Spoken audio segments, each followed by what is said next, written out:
écoutez, je suis journaliste depuis fort longtemps, donc j'ai une longue expérience devant moi. Je suis toujours praticien du métier.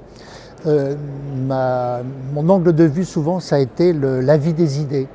Donc depuis 50 ans, je rencontre notamment des ouvrages que je considère comme les plus importants, les plus significatifs. Donc j'ai fait beaucoup de choses encore dans ma vie de journaliste, écrivain, mais c'est un petit peu la constante de mon travail. J'ai été tout de suite intrigué par cette notion d'écologie humaine. L'écologie en soi, pour moi, était un sujet de réflexion extrêmement intéressant. J'étais parfois gêné par certaines déviations de l'écologie, notamment ce qu'on appelle l'écologie dure, avec des dérapages que je trouve graves, qui vont un petit peu contre la primauté de l'homme. L'homme, j'aime énormément les animaux, mais il y a une primauté de l'homme, il y a une différence ontologique, etc. Donc il s'agit d'affirmer très très fortement la spécificité de l'anthropologie. Bon. Mais l'homme, il est dans son milieu naturel, il est au milieu de la création. Alors ce qui m'intéresse justement dans le concept d'écologie humaine, c'est le fait que l'homme soit replacé dans l'écos, dans son milieu.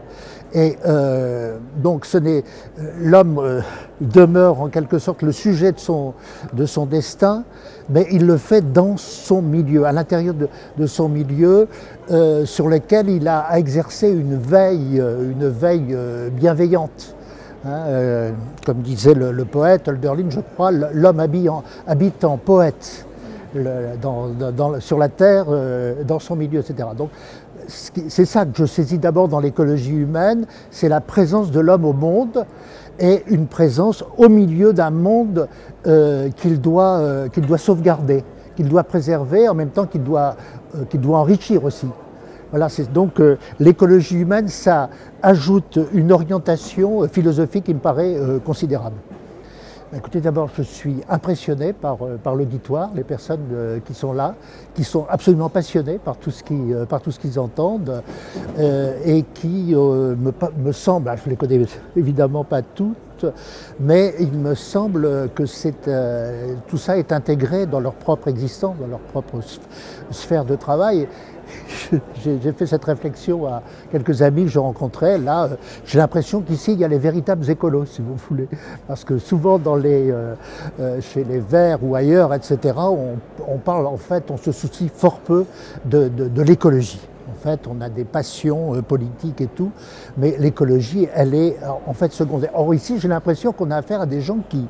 Sérieux, bon, j'ai beaucoup aimé le reportage là, en Martinique, je crois. J'ai beaucoup aimé le témoignage de cette jeune fille qui revient sur les terres familiales dans l'Aisne. Je trouve que je suis de ce département, etc. Donc j'ai mis les choses tout de suite en scène, si j'ose dire. Oui, il me semble qu'il y a quelque chose qui est en train d'émerger d'extrêmement intéressant. Je suis venu un petit peu aussi pour voir la tête des gens, si vous voulez. Comme ça, en me disant, oui, qui sont ces gens, qu'est-ce qu'ils veulent, qu'est-ce qu'ils attendent et tout. Et j'avoue que je suis très, très intéressé.